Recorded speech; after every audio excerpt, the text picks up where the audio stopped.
বাংলাদেশের সঙ্গে ভারতের কূটনৈতিক সম্পর্ক এখন চরম অবনতির মধ্যে রয়েছে।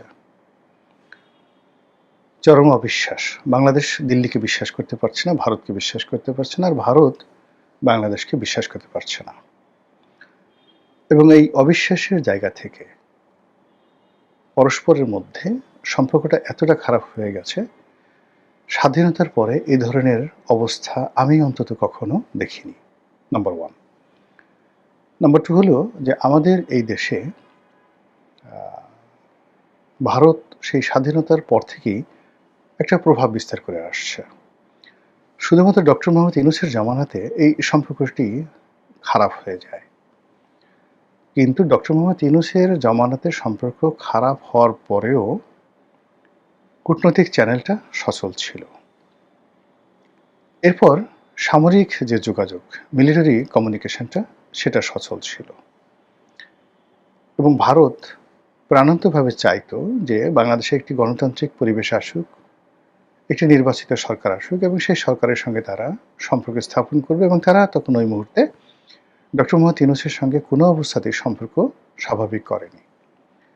ফলে আজকের যে গণতন্ত্র, বিএনপির ক্ষমতা আসা, তারেক রহমান সাহেবের বাংলাদেশে ফিরে আসা, এর পেছনে ভারতের অন্তত 90%, 100% বলবো না, 90% কূটনৈতিক তৎপরতা, লজিস্টিক সাপোর্ট এবং যেটিকে বলে engineering, a huge political engineering, এই পলিটিক্যাল ইঞ্জিনিয়ারিং বিএনপির সঙ্গে ছিল।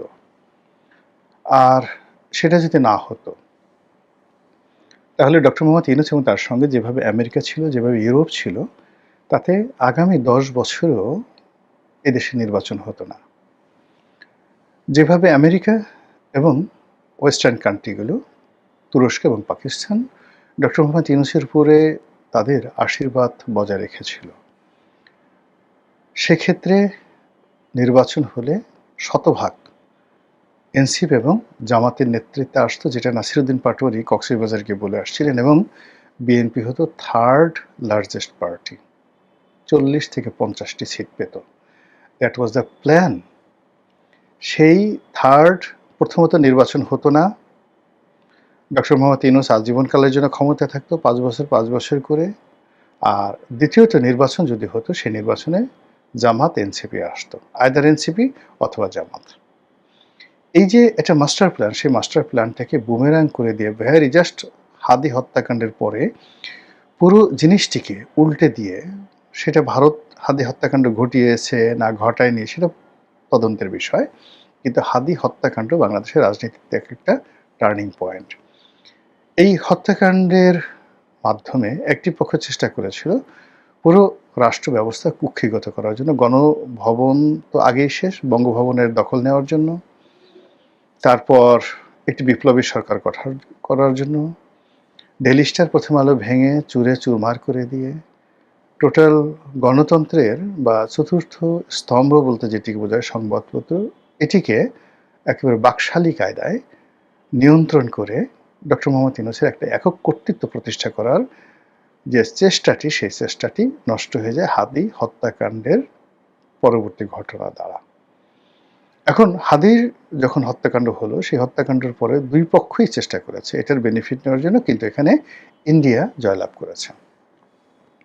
ইন্ডিয়া জয়লাভ করেছে এবং তারা তখন এই ডক্টর মোহাম্মদ ইউনূস, জামাত, এনসিপি এদের ব্যাপারে শতভাগ রিভার্সে চলে আসছে, যে এখন এই মুহূর্তে মূলত বিএনপি সরকার দরকার। আর বিএনপি সরকার যেন ভোটের মাঠে শক্তিশালী হতে পারে, এজন্য তাদের হাতে যে রিজার্ভ ফোর্স রয়েছে আওয়ামী লীগ, সেই আওয়ামী লীগের শেখ হাসিনা থেকে শুরু করে তাদের প্রবাসী যত নেতা, তাদের মাধ্যমে সারা বাংলাদেশের আওয়ামী লীগের লোকদের কাছে মেসেজ দেওয়া হয়েছে কোনো অবস্থাতে যেন জামাত না আসতে পারে, বিএনপিকে ক্ষমতা আনতে হবে।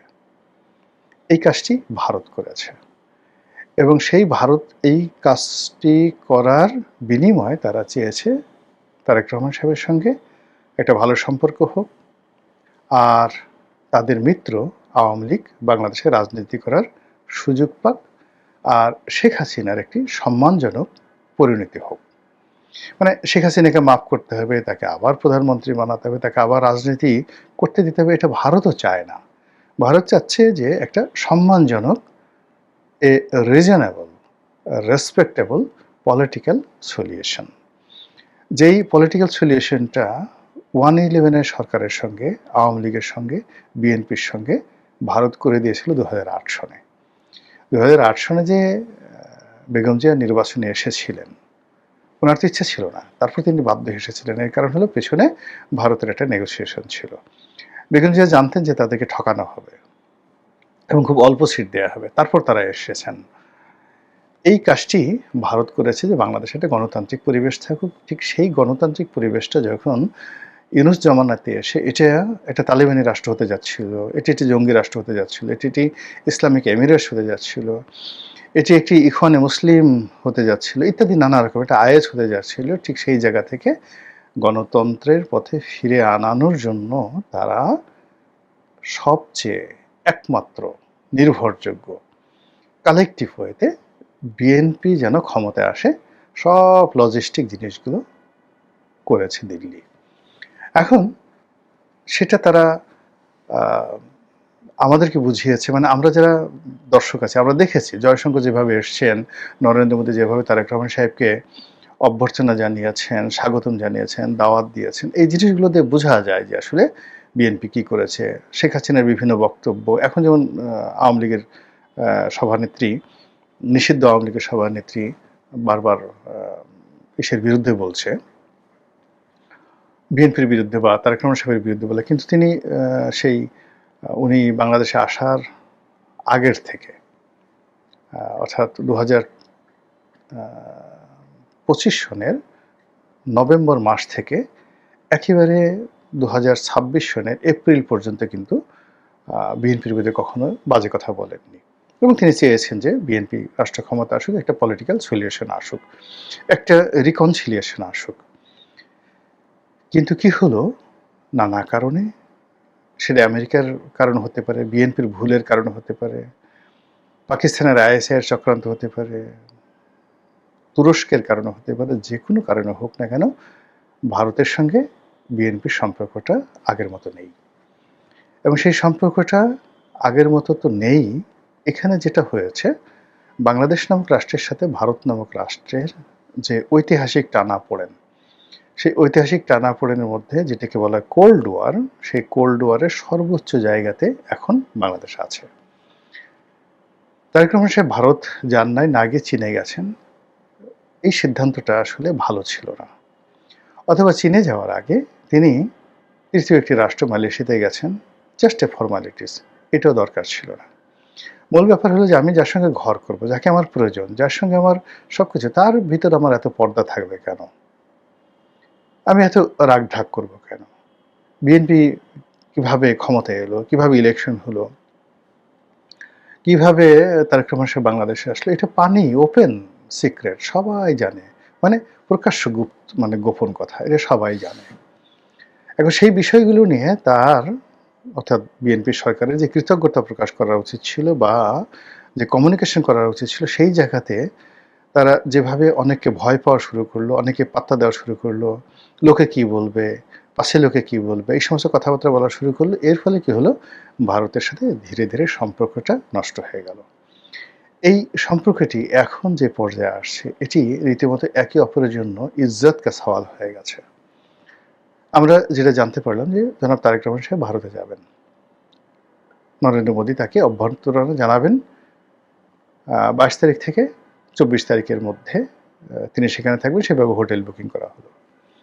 পরবর্তীতে আবার সরকারের পক্ষ থেকে সেই শর্ত দেওয়া হলো, তারপর আবার সেই বুকিং ক্যান্সেল করা হলো, এরপর পর্দার আড়ালে আবার নানা রকম বক্তব্য এলো, এবং আজকে 19 তারিখে আমি এই ভিডিও করছি। আজকের দিনে উই ডোন্ট নো, আমরা জানি না যে আসলে এই দফাতে, মানে সেপ্টেম্বর মাসের আগে, এই আগস্ট মাসের মধ্যেই তারেক রহমান সাহেব আসলে দিল্লি যাবেন কি যাবেন না। দিল্লির পক্ষ থেকে বলা হচ্ছে, এখানে যিনি রাষ্ট্রদূত আছেন তিনি বলেছেন যে আপনি যান, কথা বলেন, আপনারা দুজন যদি বসেন, দুই নেতা বসেন, সমস্যা থাকবে না, সমস্যা সমাধান হয়ে যাবে। This is one. দিল্লির পক্ষ থেকে নানা রকম কথাবার্তা বলা হচ্ছে। আসুন, আর এখন না আসলে আগামী ১ বছরের বোধহয় সময় পাবেন না। তারপরে আবার আসেন, আপনাকে যথাযথ সম্মান দেয়া হবে, মর্যাদা দেয়া হবে। এই ধরনের কথাবার্তা বলা হচ্ছে। তারপর শেখ হাসিনা সম্পর্কে বা বিএনপির যে অন্য যে দাবি, সেই দাবি সম্পর্কে যে কথাগুলো বলা হচ্ছে, সব মিলিয়ে এখানে ৩য় পক্ষ, ৪র্থ পক্ষ, ৫ম পক্ষ ঢুকে গেছে। ভারতের সাবেক যারা মিলিটারি কর্তা রয়েছেন, রাষ্ট্রদূতরা রয়েছেন, তারা তো রেগে মেগে একদম অস্থির। তাদের বক্তব্য, বাংলাদেশে এত সাহস হলো কি করে ভারতকে অপমান করে। ভারত যেখানে স্বপ্রণোদিত হয়ে দাওয়াত দিয়েছে, সেই দাওয়াত গ্রহণ না করে উল্টো সেই দাওয়াত রিফিউজ করা, এটা একটা ভয়ঙ্কর ব্যাপার। কোনো একটা দেশে যাওয়ার আগে সেই দেশকে শর্ত দেওয়া যে আমাকে এটা দাও তারপরে আমি যাব, এটা আসলে কূটনৈতিক ভব্যতা বা সভ্যতার মধ্যে পড়ে না। কোনো অবস্থাতে এটা ডিপ্লোম্যাটিক প্রোটোকলের মধ্যে পড়ে না। বাংলাদেশে এখন যারা পররাষ্ট্র মন্ত্রণালয় চালাচ্ছেন, তারা কোন বুদ্ধিতে, কার ইশারায়, কেন এই কাজগুলো করছেন, ইটস এ মিলিয়ন ডলার প্রশ্ন। এবং এই কাজটি খলিলুর রহমান করছেন না, অন্য কেউ করছেন না, স্বয়ং তারেক রহমান সাহেব করছেন। কিন্তু এরকম নজির হয় না যে আমি তোমাদের দেশে যাব, যাওয়ার আগে আমাকে বলো যে আমার এই জিনিসগুলো তুমি দেবে কিনা। এই ডিপ্লোম্যাসি আমি দেখি নাই কখনো। আর নর্মালি এই ধরনের শর্ত সাধারণত শক্তিশালী এরা দিয়ে থাকে। এখন বাংলাদেশ এবং ভারতের মধ্যে যে দ্বিপাক্ষিক সম্পর্ক, আপনি বলেন তো সেই সম্পর্কের ক্ষেত্রে কোন জায়গাতে আমরা আছি যে আমরা ভারতের সঙ্গে বার্গেনিং করতে পারবো, সীমান্ত নিয়ে পারবো, তারপর বন্দর নিয়ে পারবো, আমাদের আমদানি এবং রপ্তানি নিয়ে পারবো, ফাইন্যান্স নিয়ে পারবো, মিলিটারি পাওয়ার নিয়ে পারবো। এই মুহূর্তে ভারতের যে সফট পাওয়ারগুলো বাংলাদেশে অ্যাক্টিভ রয়েছে, সেগুলো নিয়ে আমরা কোনো অবস্থাতে ভারতের সঙ্গে আমরা ছড়ি ঘোরাতে পারবো ভারতের উপরে। যদি তা না পারি, তাহলে আমরা শর্ত দিচ্ছি কেন? শর্ত কারা দেয়? শক্তিশালী পক্ষ শর্ত দেয়। এখন কোন দিক থেকে বাংলাদেশ, আপনি একটু বলেন তো, শক্তিশালী হয়ে গেল? ফলে এই যে কাজগুলো হচ্ছে, এই কাজগুলো হচ্ছে, এর দ্বারা কেবলমাত্র যে বিএনপি ক্ষতিগ্রস্ত হবে বা বিএনপি লাভবান হবে, নট লাইক দ্যাট। এর দ্বারা আমরা সবাই ১৮ কোটি মানুষ কিন্তু মারাত্মকভাবে ক্ষতিগ্রস্ত হব। শুনতে খুব ভালো শোনায়, ভীষণ রকম ভালো শোনায়। সেই রাজা মানসিংহের সঙ্গে ইশাখা যুদ্ধ করেছেন। যুদ্ধ করে তলোয়ারের আঘাতে ইশাখা গিয়ে বললেন যে আমি তো হুজুর আপনার সঙ্গে পারবো না। আপনি ১,০০,০০০ সৈন্য নিয়ে আসছেন, আমার সাকল্যে সৈন্য আছে ১,০০০ পাঁচেক।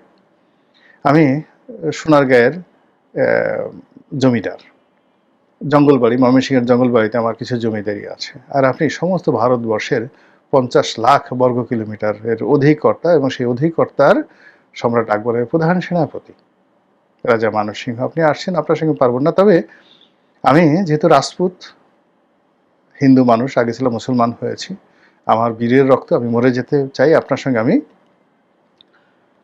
মল্লযুদ্ধ করব, তলোয়ার যুদ্ধ করব, 1 to 1। তো সেই 1 to 1 যুদ্ধ হলো এবং ইশাখার তলোয়ারের আঘাতে মানসিংহের তলোয়ারই ভেঙে গেল। আমরা সেই গল্প ছোটকালে পড়েছি। এখন আমরা সবাইকে চিন্তা করলাম যে আল্লাহ, এত বোকার বোকা, এই তলোয়ার ভেঙে গেল, তারপর সে কেন ইশাখাকে মেরে ফেললো না, ইশাখা কেন মানসিংহকে মেরে ফেললো না, ইত্যাদি ইত্যাদি ঘটনা। আবার পরবর্তীতে একটু বড় হওয়ার পরে চিন্তা করলাম যে মানসিংহকে এইভাবে সে পরাজিত করার পরেও কেন সে মানে মুঘল রাজ দরবারে মাথা অবনত করে আনুগত্য প্রকাশ করার জন্য সম্রাট আকবরের কাছে গিয়ে আত্মসমর্পণ করলো। এটা আমরা বুঝতে পারিনি। This is Delhi, this is politics. অনেক কথা বলা যায়, অনেক কাহিনী বানানো যায়, অনেক গল্প বলা যায়, গল্প পড়া যায়, সিনেমা নাটক বানানো যায়।